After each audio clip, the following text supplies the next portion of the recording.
While running away from the police, you and your friends find yourselves in a parallel universe where your lives depend on playing games. Each game you play earns you a few more days to live. Without the knowledge if you will ever return to the normality, are you still doing everything in your power to survive? To drop you right in, we are in a typical player's room environment, and in the center of that room, in the pitch darkness, in front of his computer, is Arisu, who is technically our Alice, the Alice in Borderland. So this is our main character. He's just playing this game, shooting at these players, when his brother barges into the room, interrupting the game. And Arisu loses the game. He's just like so pissed off, like, what are you doing in my room? Like, this is a private territory, I'm playing here. This is a grown-ass job. And his brother is like, speaking of jobs, actually, you know how our father set you up for an interview? Yeah, you missed that, didn't you? Didn't have that job interview. And Arisu is there like, oh my god, he's going to be so pissed, I better skedaddle out of there. And he says, if only I could reset the reality. Thinking, of course, of going back in time and not missing that job interview. But here we also find out that Arisu's mom has actually died. So they're left just to live with their dad. And before the dad comes home, Arisu decides to get out of there. He can't deal with the argument that is obviously going to happen between him and his dad. So he jumps on his phone, starts messaging his friends, and heads out to meet his two best friends, Chota and Karube. These are Japanese names. I am very aware that I'm probably going to mispronounce all of them, so sorry about that. It just didn't feel appropriate to give them Americanized versions that I can pronounce. So stick with me and make sure you tell me in the comments how they were supposed to be pronounced. So Arisu is on his way to meet up with his friends, and they're all like texting on their phones. We see their different screens. They're trying to meet each other in front of one of the busiest train stations in Japan, in front of a Shibuya station. So each and every one of them is like, where are you? Which exit? Which street? Exactly what corner? In front of which shop? And during this, just as they meet, they're looking around and they see that there has been an accident, and they're kind of like, oh, did we cause this? Because we were just mingling around, running around, trying to find one another. And they see these police officers eyeing them out. So they're like, okay, Arisu, run. They leg it to the station toilet. So they go inside to the train station and find a toilet, and all three of them go inside of the same cubicle. In this cubicle, they're just joking around, and then all three of them check their phones and realize that their signal is out. And when they think about it, they actually haven't heard a single soul go into that toilet in a while. Nor did they hear anybody really outside, and this is a busy station. So they decide to finally get out. And once they get out of the station onto the street, it's completely empty. The whole city seems to be deserted. Just to confirm that that is true, they spend about like 10 minutes of this first episode in the series just lurking around, just searching like, is there a single soul? And you're like, come on guys, start picking up on clues. Clearly there's not a single soul, whereas there was. I didn't write this script, okay, may I add yet again that this is the part that if anybody out there thinks there is a deeper meaning to it, also let me know what that deeper meaning is. But they have just landed with some parallel universe where there's literally nobody until, well, they notice an arrow pointing to an entrance of one of the buildings, stating that a game is about to commence and that they should enter. And this is where it's about to get genius, alright? I got to knowledge, did it make sense that they went inside of a cubicle and then they got out in a completely parallel universe and we are supposed to buy into this apocalyptic world? Why? Why did that happen? Does anybody understand? Maybe there's a language barrier, maybe there's a culture barrier that I just can't get over, but this is when it gets genius, because I just dropped you into the plot of Alice in Borderland. It is this Japanese series that is on Netflix, heavily neglected due to the Squid Game, and by the end of this episode we're gonna talk about this, because I think there are like two tribes, at least from what I see on TikTok. There are people that fully hardcore believe that Alice in Borderland is a lot better as a show compared to the Squid Game. I don't disagree in certain aspects. I just think that the lack of plot here in the beginning and lack of reasoning as to why they're suddenly running away from the police and they ended up in this universe where there's nobody left and they have to play games to survive doesn't really lead to the most epic character development. But the games part, genius. Brilliant, some of the best fucking things I have seen on television. Well, Netflix. So, let us dive into the first game. What's it gonna be? What's it gonna be? What they gonna do when they come for you? Red Bull kicked in. All three of them follow that main arrow and get into the building.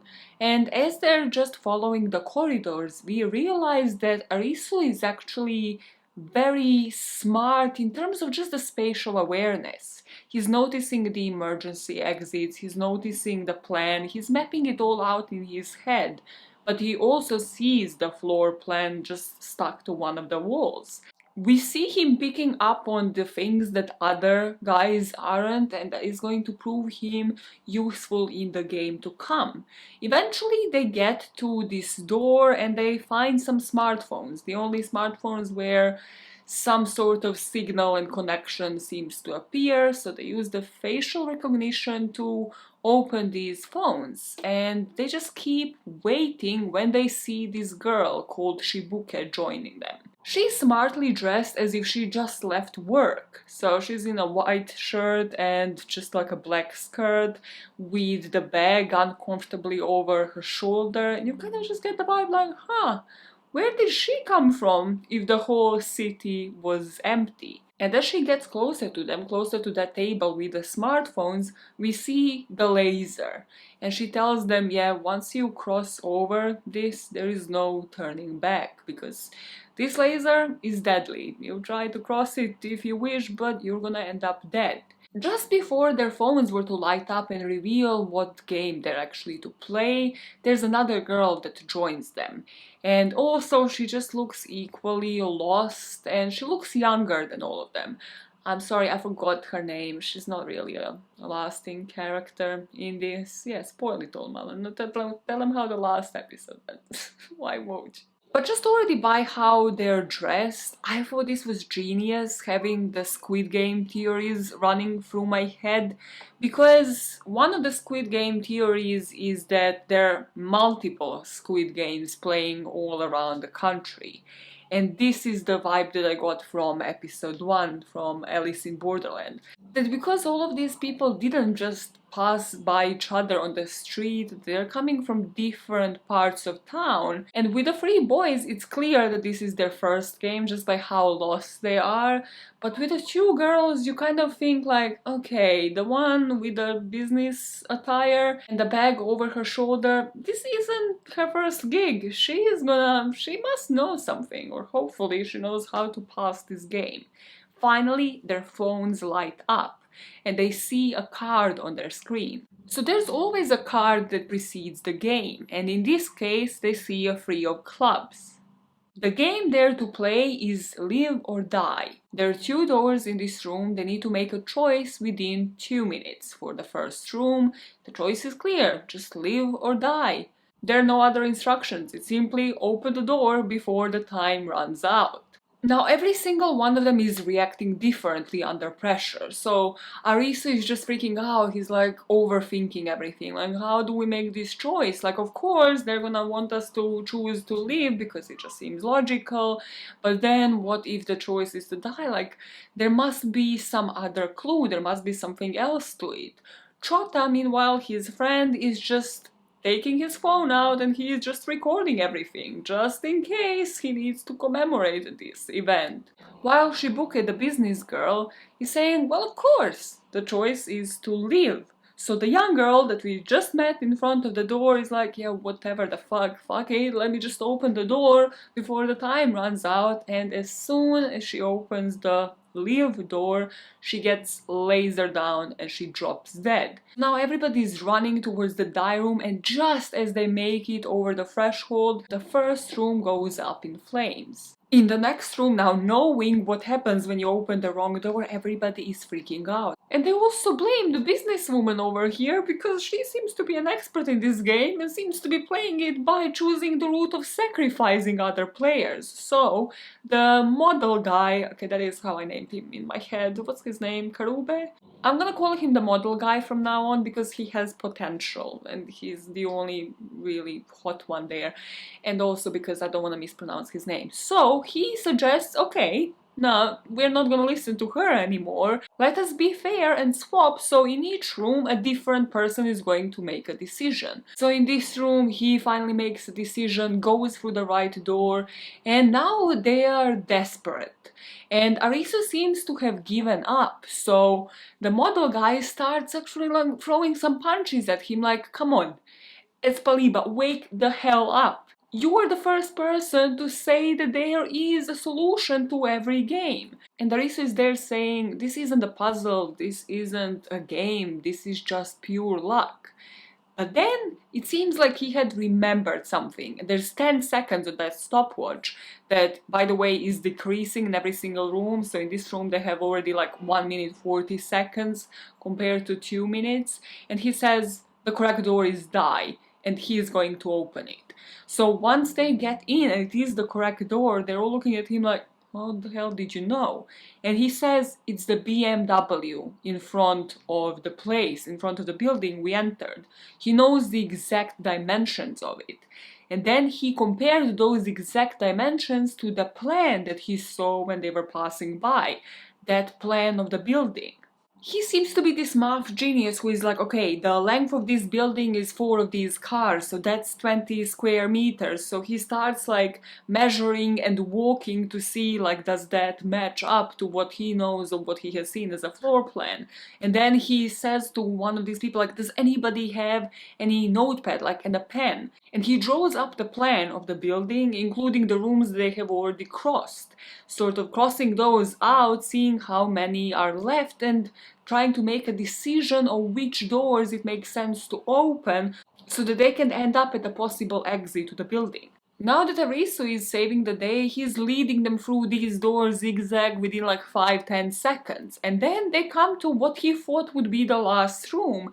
And as he enters, he looks straight ahead and he's like, there's no door here. There's no door in the front. The doors are on the side, but this is where I thought the door would be. He's playing the whole building plan in his head, him standing in front of that building, knowing that there is a building just next to it without any gaps between them. And then he's like, I have missed out on something, but what is it? I can't figure it out. Meanwhile, the other 3 are at the die door, ready to push it open. He says, wait, Chota, you were recording the video in the first room. Can you give it to me? There's like 20 seconds on the clock. He's manically replaying that video. And the video records the first girl going to that room where she was just about to die. But there is a split second where he sees that that room isn't a square like all of the other rooms. And if that room isn't a square according to his calculations, according to the building plan, well then there is another room that is sort of like a rectangular and the door is live, so all of them hurdle in the last 3 seconds through that door, and as that last room they're leaving behind goes up in flames, Chota catches some of that fire. So they manage to extinguish it, but it seems like he has been hurt and there was a burn left behind. This last room only had 1 door to live, so they walk through it and it seems to have been a fire exit, so they're just going down the stairs. Chota is injured, he is limping behind them, and all of their phones have a notification, congratulations, you got a 3-day visa. And they're like, what do you mean 3-day visa? Like, is this a different country? Like, what is the concept there? But then they see this old man sort of approaching them, saying that he is about to drop out of the game, and what that meant was that that red laser shot right through his skull and he dropped dead in front of them. And when this man drops dead, they realize 2 things: that the number on the cards corresponds with the visa days they have been allowed to stay, and also that this means that they need to go and play a second game. They need to go and play another game within those 3 days in order to survive. So the episode 2 starts and we meet a girl called Usagi, who seems to be a mountain climber of sorts. We meet her in the past, one of the flashbacks, her climbing a mountain and her dad waiting for her on the top, encouraging her to get on top of it. And then we see her in a present day, on top of a building that we can also only assume that she found a way to climb rather than just like walk up the stairs. And she's overlooking Tokyo as it is in this apocalyptic world, and we realize that she is going to become one of the players. Then we go back to Arisu and his friends and the business girl, and they're just sitting inside of some mall, kind of like a display kitchen in a furniture store, eating their lunch. They have just been shopping, and they realize there is an odd passing of time. Like, a couple of them experimented with cars because Chota is the IT guy. We figure out that all of them know things about technology because the model guy and Arisu are gamers, and then Chota is kind of like into IT. And because of that, they obviously try to start up one of the cars to see if they can get out of there, but they couldn't. And in that car that they try to start up, they see this bag of vegetables, and all of them have already been rotten. So they start a conversation with the business girl about time, like how long has she spent there, because it seemed like it has been a passage of time for everything that they saw fresh in this shop and for those vegetables in a car to already be rotten. Shibuki, the business girl, says that for her, she remembers it being 3 days ago. But for the three friends, the world as they knew it disappeared only yesterday. As they're eating, they're chatting about their previous lives, and we find a bit about the businesswoman. Well, she says she was just going to head into a meeting, and then everybody seems to have disappeared, and she's been there ever since for about 3 days, so now she just extended this visa with this last game. But then we see in a flashback that she was actually sleeping with her boss in order to secure this promotion at work, and then she got into the shower. Once she had gotten out, put on this shirt and the skirt, and has gotten out. She's kind of like doing that, hello, hello, anybody here? And she looks out of the window and the city is completely empty. Soon as she's reminiscing on this, she tries to change the topic and sort of talk about who do they think is behind this. And here Chota gives us an insight that he was checking the other devices in the shop. So all devices like radios still seem to be working, but then the newer stuff like phones, anything with a chip in it, doesn't. But that doesn't explain, even if whoever is behind this is using like an EMP device to wipe out the communications for the whole city, then how are the game makers' devices still working? In that conversation, we find out that they all have different opinions as to who might be behind this. So Arisu is convinced, based on the red lasers that seem to be killing anybody who just gives up, wants to leave, or actually loses within the game, that seems like governmental work or somebody behind a powerful IT company that just decided to play with the innocent citizens and then kill them, just from the way that they end up killed. But Chota isn't convinced. We find out that he's extremely religious. He thinks that this is all God's work, that if he was just to pray, this burn in itself will go away. So he lies down to rest. And while he does that, the business girl is just lost. She's pondering on things, some shit is going on through her head. You're like, oh god. You strike me as dodge. She's gonna manipulate somebody yet again. What is she going to do next? This girl is going on my last nerve. While that's happening, the other two best friends, Arisu and the model guy, are speculating about what to do. It seems like already another day has passed, so they know this visa expires in 2 days, and they decide, well, Chota needs to still rest, but the two of us could practice. as if like these games don't kill people. They're like, let us just practice. There will be plenty of other games to play. We are gamers. Let us join another game. So they leave Shibuke and Chota to rest at home, well, in a furniture store, and they just go out to find another game to play. I'm aware the picture behind me is blurry. That's Usagi, the mountain climber, by the way.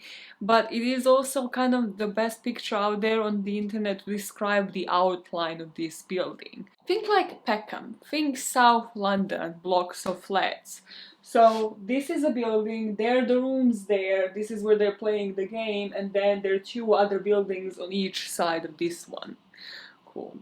You could have put that on the screen, just like actually turned around to describe it. Anyways, Arisu and the model guy are there, and here yet again they take their smartphones and see another playing card. The difficulty this time is 5 of spades. And there is a man there who actually understands the meaning behind these cards. The suits on the cards define the type of game they're about to play. So if you were to see clubs, it would mean a team battle. Diamonds mean wits, so you have to use your brains to get through it. Spades is something physical, so that's the one they're about to play. And hearts, well, it is the worst category, isn't it? Because that's the one that forces you to play with other players' emotions. They're given 20 minutes on the clock to play the game of tag. One of the players, they don't know which one is going to become the chaser. And another thing they don't know is that this player is also going to have a horse mask on them and is going to start shooting at them. The goal is to make it into a flat that is considered safe zone before the time runs out. Otherwise, there is a bomb that is going to explode and kill anybody who doesn't make it there. Before the game is about to start, we go back to see what Chota and the business girl are up to. And the business girl is taking care of him, and I just did not like this woman, because I was like, she's manipulating every single situation. Because then in the next game, she's gonna be like, oh, Chota, we are lovers, you love me, right? You're gonna give up your life for me, so don't trust her, Chota. But Chota is a religious cunt, okay? We find out that his mom ran this sex cult. Every cult is a sex cult, right?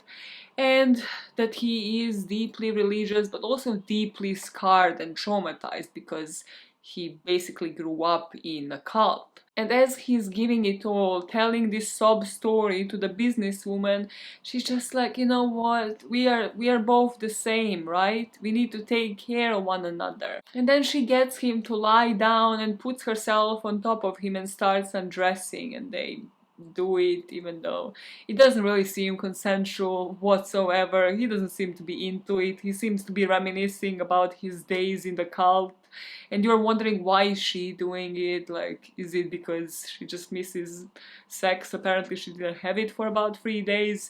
Is she just trying to manipulate him so that she can use him as a pawn in the next game? Is it both? Because are they gonna make it out alive? If you were to die tomorrow, wouldn't you have sex today? That is my conclusion to this. Mic drop. Okay, we go back to the game to see what Arisu and the other kids are doing. Here again, a bunch of other characters get introduced, and you have to wonder who is going to live versus survive. Somebody who was introduced that was interesting, one of them was Usagi, the mountain girl, so those skills will be useful for her. And another person will be a silver-haired guy. It just seemed like he immediately went up the stairs to a strategic position, more as an observation point, like in the corner by the last flat. And you're there like wondering, does he know more than we do? Is he possibly one of the game makers? Like, what the hell does he know? Why is he here strategically looking at everybody running for their lives?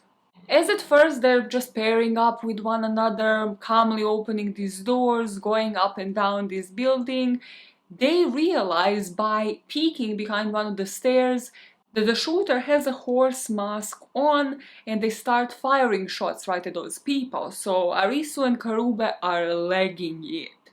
And as they're running, they find themselves in this area. So as you remember, I told you there are like two buildings on each side of this one with the corridors, like this one. So they see a horse, the shooter, in this corridor, and they obviously dunk down to hide from them. But then when they figure out the shooter didn't fire shots at them, so that means that because of the mask they have a limited vision. So the two of them immediately scream so everybody hears them. The shooter has a limited vision. Let's alert each other about his whereabouts. So just scream if you see the horse and we are gonna know where they are so that we can all work together to find this safe zone. As they're following this protocol now, the silver hair man is just again still in their corner, just watching, be like, good idea, let me just keep watching this. Arisu and Karube are just running around trying to help other people out if they find themselves paralyzed with fear. And this is when they encounter two men that seem like they might belong to a gang or some sort of association, because Arisu, again, the observant one, spots tags, kind of like, you know, the bracelets they give you, I don't know, in prison, or like if you attend a student fair. Where have you been? Or like a student event, like a club night. I don't know, I'm old, okay? So he just spots tags on these two people, and they seem kind of like in the wife beater shirts, like ready to fight whoever is coming at them with their horse mask. And this other guy, who seems to be more of a submissive, hands his leader the fire extinguisher. And this leader has already calculated the shooter's height, weight. They're thinking there might be a police officer or an ex-police officer just by the way they're shooting. And Narisa is there like, okay. But Karube seems to have the same thought in mind that the other two men they just encountered do. That maybe the confrontation is the way to win this game. Because of his limited field of vision, maybe they should just find a way to attack him, whether it is from behind or from like underneath where he couldn't really see them, and then beat this person to death and then run to the safe place which others can alert them to. The friends decide to split up. Arisu is going to use his brains to find where this safe zone is and then alert everybody else. And in the meantime, Karube is going to join these two other men to fight this horse figure. But then, just as Karube and these two men encounter this horse player and they manage to beat him to the pulp while also injuring themselves in the process, Arisu is dunking down behind that wall yet again because all of the shots seem to have been fired towards this one door. And now you realize there has never been only one shooter, but two of them. But also Arisu realizes where the safe zone is, and he legs it there, and this is where he encounters the silver-haired man again, who is like, oh, you figured it out, and you're like, mate, you were the inside man, we know it, if you know it, just admit it. Had the chilliest game ever while everybody's sweating. So they finally open the door, and as they do, this horse figure again follows them. So a couple of things ensue in this room. The model guy Karube and the wife beater man come to find a safe place, and everybody seems to be fighting this remaining tagger, and at that moment the climber girl just gets into the safe zone through a window. She jumps at the masked man, somebody throws a taser her way, she tases him, while Arisu is actually looking at the walls, and there are two buttons that need to be pressed on the opposite side of the walls. So he's telling the climber girl, they're like, 3 more seconds, we need to do it, and they press those two buttons, and the game is over. So technically, there was only one survivor. That person would also be dead unless they figured out somehow how to press 2 buttons on the opposite side of the walls. So who is still alive? Both of the best friends, and they made some new friends, it seems. And then there is a voice on the speaker saying, "The answer is in our hands, return to the beach." Episode 3 starts with all of them going back to their new home, that furniture store, and nobody really knows where this beach is, what that clue means.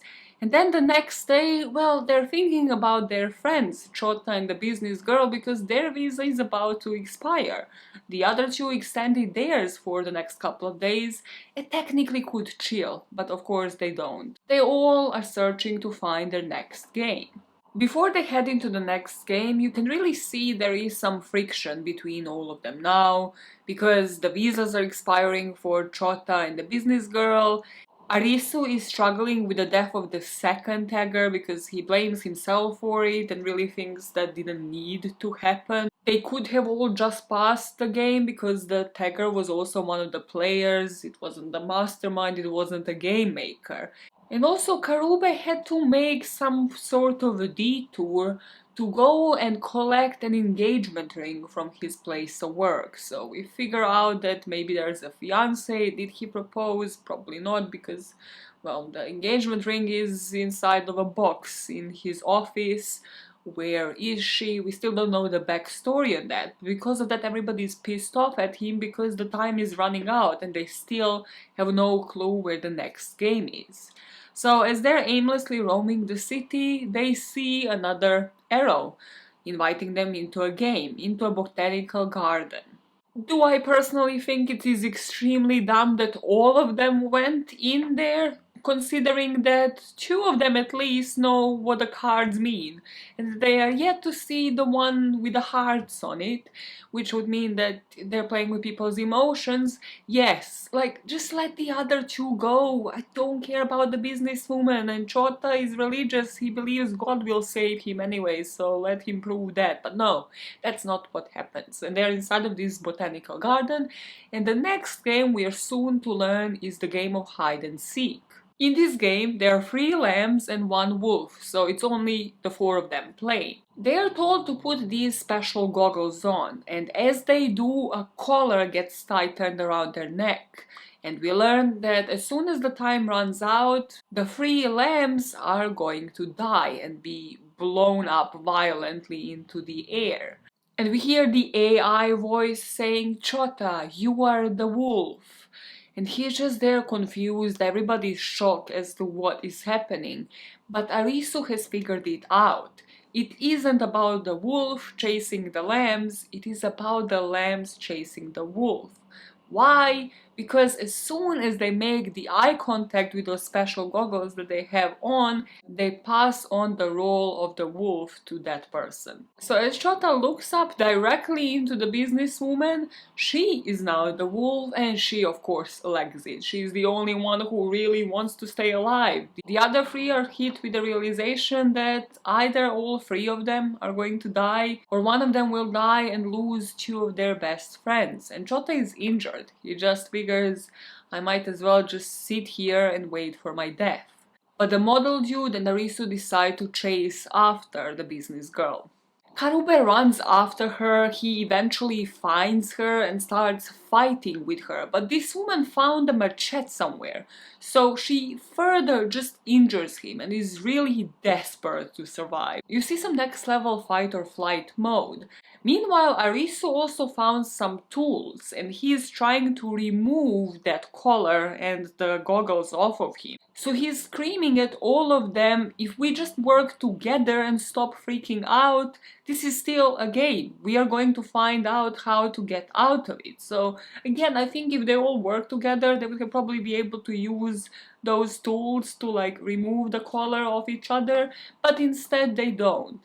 The other guy, Chota, is praying to God to save him. Eventually the business girl finds him, she starts attacking him to eliminate him out of the game as well. And as that is happening now, she had handed over the wolf to Karube. And Karube has accidentally seen Arisu in this wilderness, in this botanical garden, and then had ran away. Because all of his friends seem to have decided that Arisu is the only one worth saving. I'm not sure if that's how everybody perceived it, but it seemed like all of them were just having flashbacks from this point on. Like, Karube remembers his fiancée, he is still clinging onto that engagement ring, he remembers how they met in a bar. And while that is happening, all three of them are reminiscing on their friendship. We see Arisu just sobbing in the corner, remembering how his father always preferred the other sibling and called him a loser, and then how the other two friends were always there, sort of hanging out in the house, saving him and getting him to get out on the streets and just play games with them. Finally, while still shaking and crying in the corner, Arisu gets up and he's like, "Where are you guys? Let me find you. One of you deserves to live and to be handed over this wolf." But all of them are silent. They're all hiding away from him. Well, Karube is wounded and is dying on its own, and the other two know that it won't be one of them surviving. So the business girl and Chota are hugging each other, and just as Arisu finds his other friend Karube, well, the time is up and all three collars explode, leaving Arisu as the only one alive. This explosion bit was quite violent, by the way, just in case you plan to watch this show and aren't really into the graphic display of heads being blown up. Just an FYI. But in the next episode we pick up with Arisu being desperate, just lying down in the street in the rain. We have no idea how long he has been there. We just have an idea that he has lost the will to live. While he is lying there in the rain miserable, Usagi passes him by. She seems to have gone shopping, and at first she just passes him by, and then she turns around and is like, do I save his ass? I mean, I might as well. It seems like we're all about to die anyways. So she brings him to wherever she's staying. It looks very much so like Teenage Mutant Ninja Turtles environment, like some sewage canal. So I was like, okay, where is this girl? She gives him soup, she gives him food, she had also just killed a rabbit, so she cooks that for both of them, and just seems to be taking care of him. Here we get a couple more flashbacks of Usagi and her relationship with her dad, because at the beginning of the series we were led to believe that that relationship was strong, that her and her dad had no issues. But then we see this scene of Usagi just leaving the house after reading this newspaper article about a missing mountaineer. And this man was last known to have taken an expedition with her father, and her father was speculated not to have used oxygen masks during this expedition. So the rumors in the papers were that either this man who disappeared committed suicide or that he went up the mountain without the oxygen mask. And well, Usagi suspects that her father is responsible for his death, or at least is hiding the knowledge of his whereabouts. Eventually, Arisu manages to get enough foods, enough fluids into Arisu and to get him to get enough sleep and to convince him that, well, instead of just waiting for his visa to expire, he might as well try his luck and join yet another game. The next game is within this underground car park, and you see them all hopping onto this heavily graffitied bus. They pick up their smartphones and they meet another group of people. And it seems like one of them plans to, well, sacrifice himself. He seems to be injured, so he can't do whatever this game was to require. But Arisu, of course, thinking about anybody else but himself, is like, you know what, this isn't fair, we're gonna try to finish the game and still save you. And then on their phones they see the Four of Clubs card, and the game is called Distance. So the Four of Clubs indicates that it is a team battle, and then they see the number 0. So Arisu and everybody immediately thinks, okay, so whoever makes it the longest distance, whoever runs the longest probably wins. And the phone is just there to be used as a tracker to measure the mileage. So all of them start lagging it. They're running past the cars. They have tried to see if the bus will start, but no cars on the way seem to have any petrol in them. As they're running, they pass by this water station, but Usagi suggests maybe the water isn't drinkable, who knows what they put in it. Let us all share this small bottle of water that one of them have brought. Then they continue running, and then the scene out of Hunger Games pops up, because there is a Black Panther on a car. Just like with the mutts in Hunger Games, somebody has to be sacrificed here, because somebody has to be eaten alive when a panther is introduced into the plot.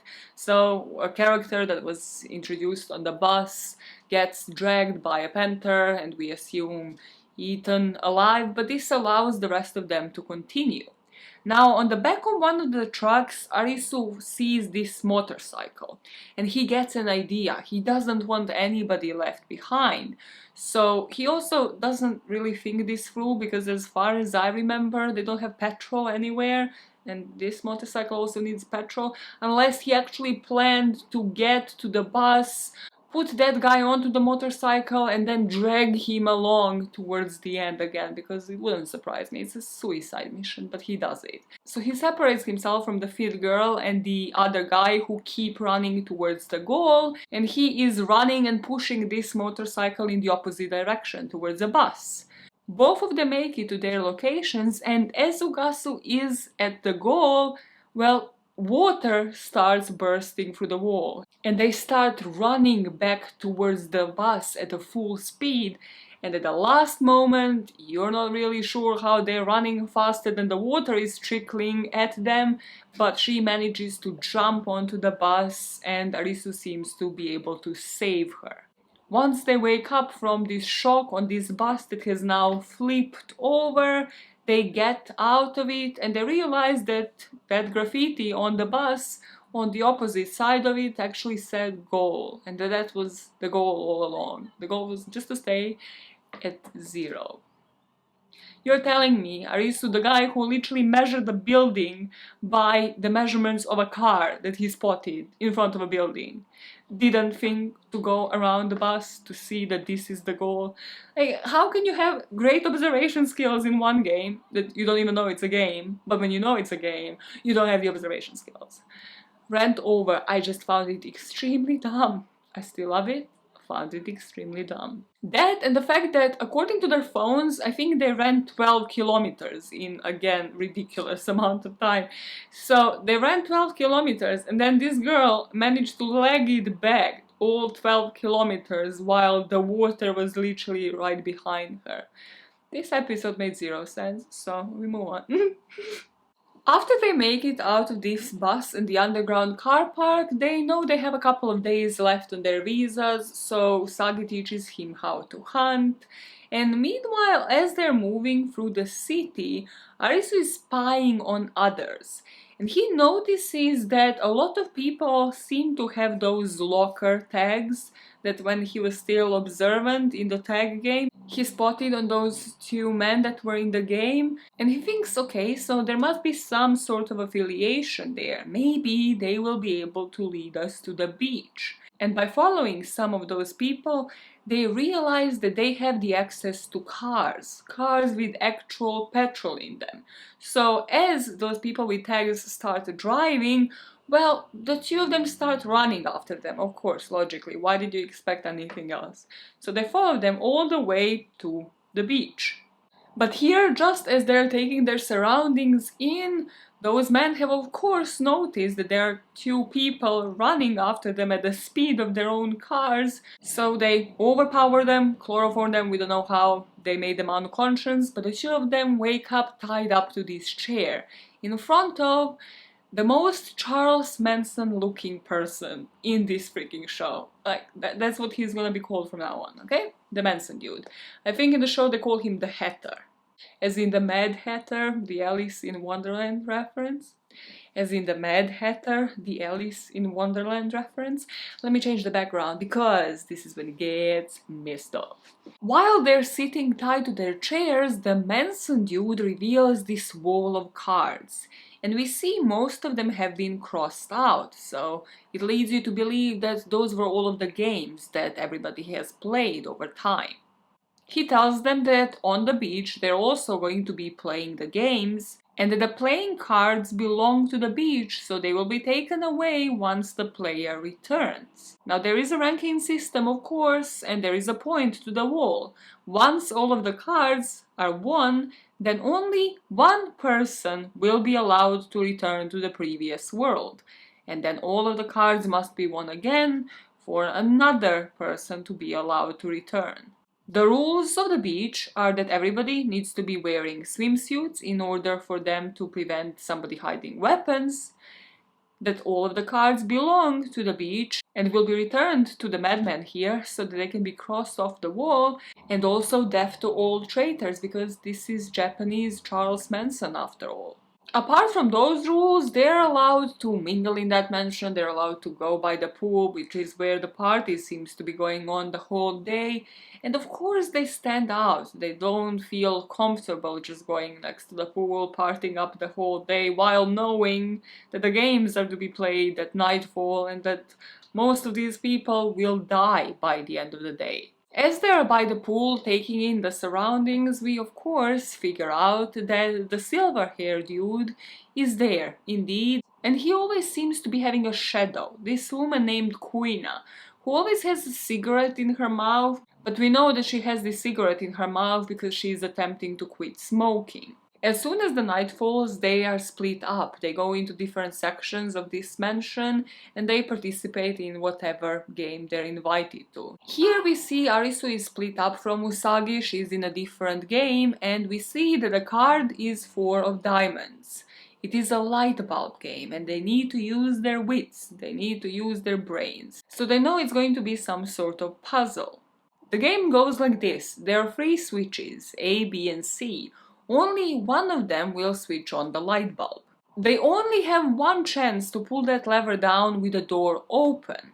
But if the door is closed, they can pull down the switch as many times as they want.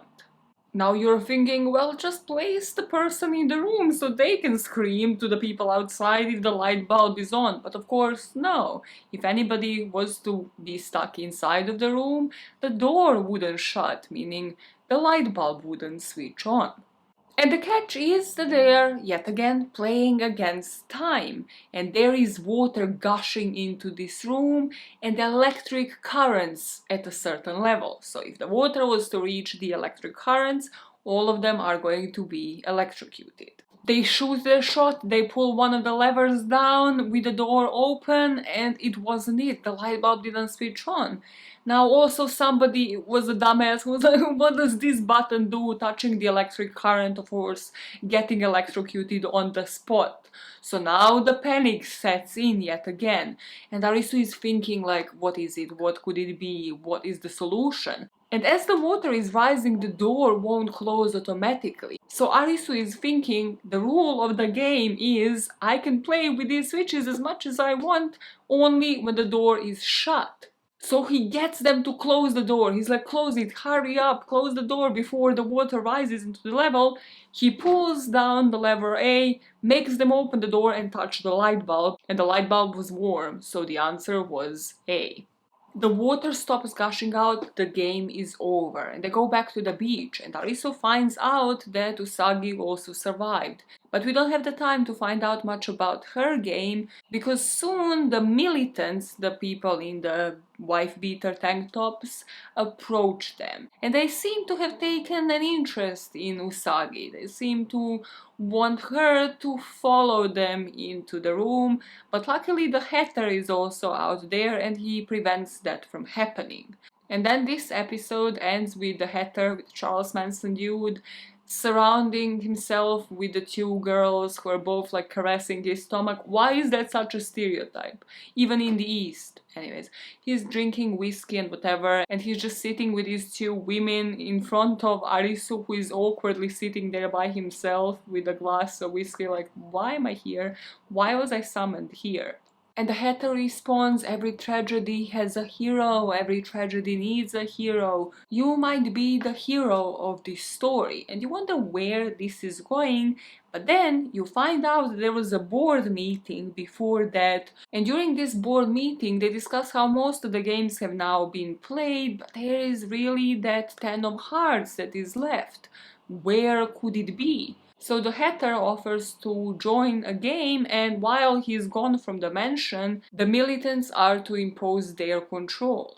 So we pick up in episode 6 with the silver-haired dude and the cigarette girl. These two have figured out as soon as the Charles Manson here is gone, the militants are going to take over this mansion. Like, what is stopping them?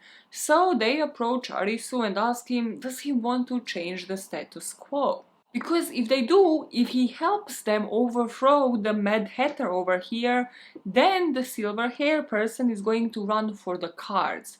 And as soon as they have the full deck of 52 cards, all of them can finally make the run for it. So not only one person can return to the normality, but all of the survivors can. Before the silver hair here manages to make that happen, they're all back in the room with the cards, but they're back because the Hatter has been found dead. And now everybody suspects one of the militants, the main one called the Goonie, but they really can't say anything. Not just that, they're made to vote for the next leader. And all of the militants are there with the guns, so they're literally threatening them as they're about to raise their hands. They're like, who are you gonna vote for? So Aguni is chosen as the new leader because everybody else has been threatened in that room. Now, whoever the next leader was, they get a code to a safe where the cards are held. And this code is handed over to Aguni in this envelope that is sealed. So he opens it, sees it for himself, and he goes to give his inauguration speech. It's all this freaking procedure for no reason. But now, Silverhair goes to Arisu and says, listen, I was in that board meeting. Just from his looks, I know what the code is. I haven't seen it inside of the envelope, but I know what the code is. So help me out, break into the room, just break into the safe, take the cards out, and we can free everybody else. Silverhair tells him he knows what the code is because Nirugi didn't even pay much attention to what was within the envelope. He paid more attention to the actual seal. So this is like the candle wax, and then it looked like it had been stamped. And it looked like it had been stamped with the word boss. So Silverhair is, what if it's not boss? What if it's 8055? The 4-digit code to the safe. And as Silverhair is on the lookout during this speech, Arisu inputs that code and he realizes it's a wrong code. And as he turns around, he's faced by all of the militants, because it seemed like the Silverhair here is a bit of a traitor.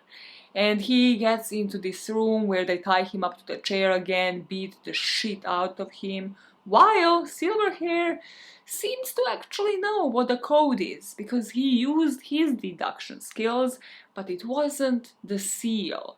It was the fact that Nirugi seemed to have opened the envelope and then looked up towards a painting. Inside the envelope, on the piece of paper, was a picture of a deer. We know that because the cigarette girl is keeping guard, while the Silverhair has removed the painting of the deer and found the safe, in which he found a full deck of cards, so they are just about to escape. While in the other room, Arisu has been beaten and all the militants have left to finally, without his defense, without Hatter defending her, get to the girl, get to Usagi. But just as one of them is on top of her, just as the Silverhair here is about to escape with all of the cards, red lasers start popping up in different spots in this mansion.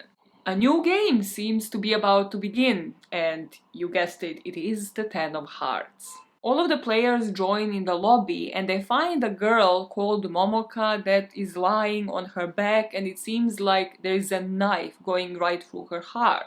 The game they're about to play is Witch Hunt. All of them need to find the right killer, the actual killer of Momoka, before the time runs out.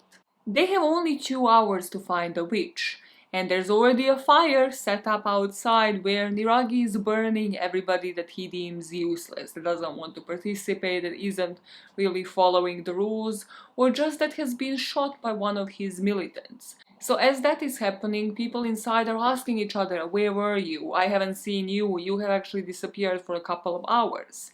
We find out that Momoka actually came there with a friend, so they're immediately attacking her. While that is happening, this woman called Anne, who isn't super prevalent in the story until this moment, pulls out the knife out of Momoka's heart and she goes into one of the rooms to inspect it underneath the light.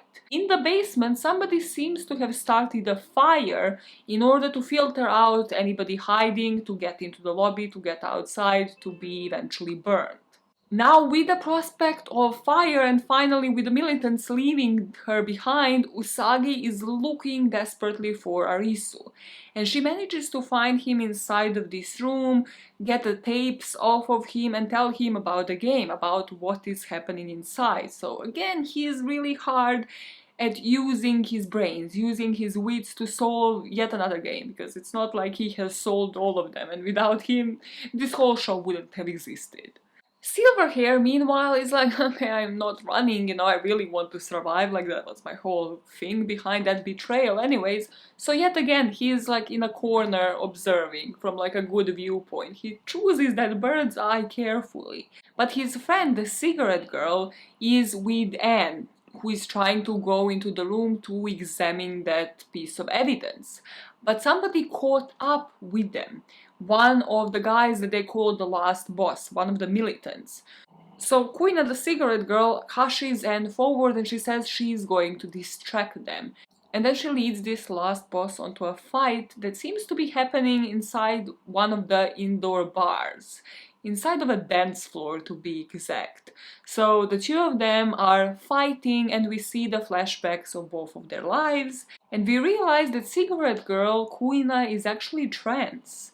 That she was born as a boy and that eventually she changed her gender, and we see a flashback of her after her operation walking into the hospital where her mother was sick and her mother telling her how she was beautiful. Meanwhile, we see the last boss here having flashbacks of his life and how he always wanted to commit to a cause and how he's this perfect militant. But he makes a mistake during this fight where he smashes some glass, so our girl here, Kuina, picks it up with her toes, clenches that freaking glass, and then smashes that leg and that glass right into this guy's neck. And of course he ends up dead, so she returns to see if Anne had figured this out. Like, I don't know how she expected Anne to figure out whose fingerprints they were, but that wasn't the actual point, as we are about to find out. Because Arisu, over there in the room, in a completely different location, figured out who the witch was, and everybody is in the lobby again.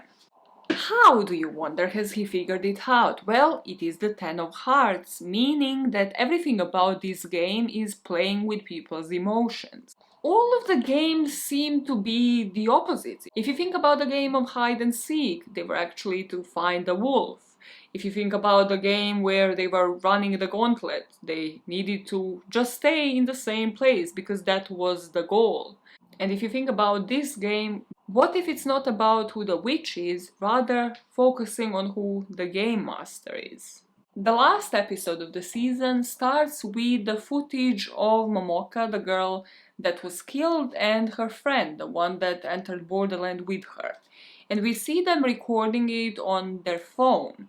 Again, we see the same scene from the beginning. The streets that are completely empty, it just seemed like they just landed into their parallel universe. The footage follows them walking and then it cuts with Momoka going into this subway tunnel. And then we are pulled back into the present moment when Arisu makes it to that lobby and he comes face to face with Aguni, the guy that has been burning everybody and is looking all tough still in his wife-beater shirt, and he tells him, "You are a witch." And Aguni says, yes, I am, and I don't care, like, that is the point of the game, but still, doesn't mean that you win. And then Arisu says, "I actually know that you aren't a witch. You just feel guilty because it's not Momoka that you killed, it is your friend, Hatter." We go into a flashback and we find out that Aguni and the Mad Hatter were friends for a long time. It seems like they both ended up in Borderland as friends, and then one of them became a leader and was completely possessed with power. So we actually find out that on the night when Mad Hatter was supposed to leave the place and go play one last game, that Aguni was there and that he literally begged him to end this. He was saying, what is the point? And again, Mad Hatter, as a complete Charles Manson cult leader, said, well, sometimes you need to make difficult decisions. People are happy on the beach. People want to continue living like this. And that is when Aguni shot him. You see that Aguni doesn't plan to stop this, even when Arisu says, I know who the witch is. The witch is the dead girl, it's Momoka. She actually stabbed herself through the heart.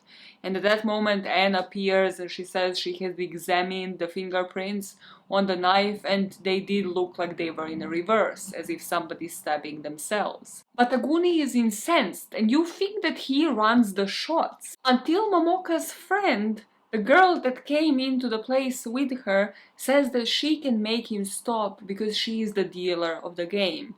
And at that moment, the laser touches her head and she drops dead.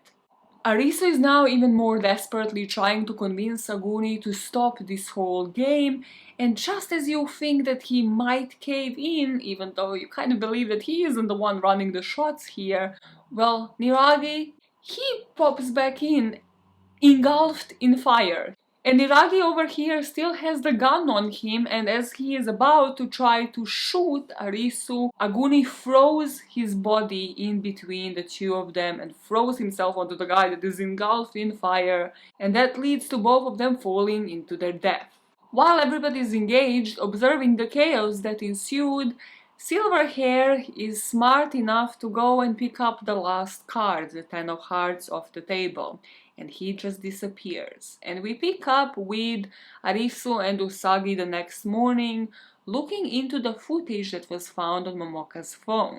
We see the rest of that footage shown at the beginning of the episode. They go down the subway and they open up the door that seems to be where the dealers would operate from. So after watching that footage, they think that Momoka and her friend were maybe responsible for setting up most of the games. Well, one of them at least was a dealer, so was the other one forced to be one? It seemed like they worked together to join these different games, sometimes working as taggers or just making sure that the game is disrupted, that enough people ended up dying. With this information and nothing preventing them from doing so, Usagi and Arisu had to find that exact subway to see where this dealer's den is. And just as they find this same room that we are led to believe it's a command room, it's this dealer's den, and they walk in, they find all of the game makers leaning over their keyboards dead. As the lights go off, Silverhair and his friend Kuina pop in, and they say they found it because in the game of tag, in one of the taggers' pockets, there was a drawing, and they figured out that it's actually a map of where this place was. And as they join them, all of the lights in the room go on.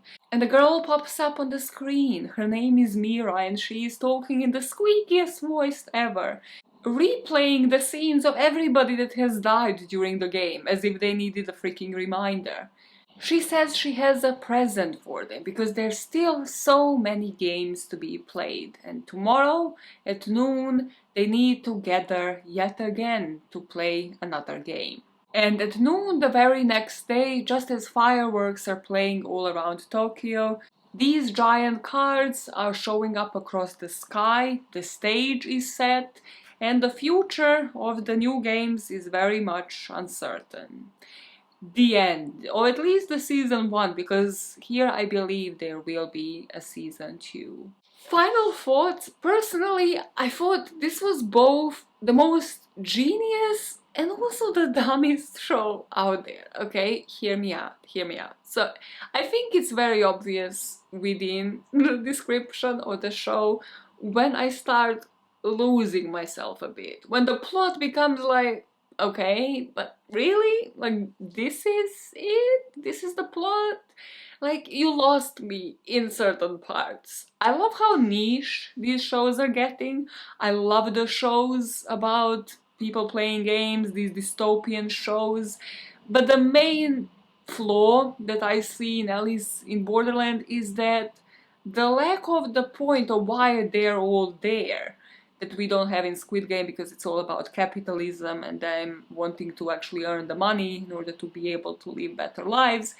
Here, that lack of a background, that lack of the knowledge about these people's lives, why they're there in the first place, is this just an actual apocalypse, is it happening everywhere in the world, doesn't let you develop these characters in the right way. Doesn't lead to this character development. I didn't cry over anybody dying in Alice in Borderland. I didn't feel connected to any of these characters for me to be like, yay, season 2. I'm like, okay, I'd watch it again because the game parts of it is genius, but then the rest of it, the actual plot, not so much, not as much as I wanted it to be. And then there are straight up things that just made no sense. I mean, I'm not saying Squid Game had plots which made no sense, and when you replayed it you were like, oh, this was a major clue. But still, I love the niche though. I love where this niche in particular,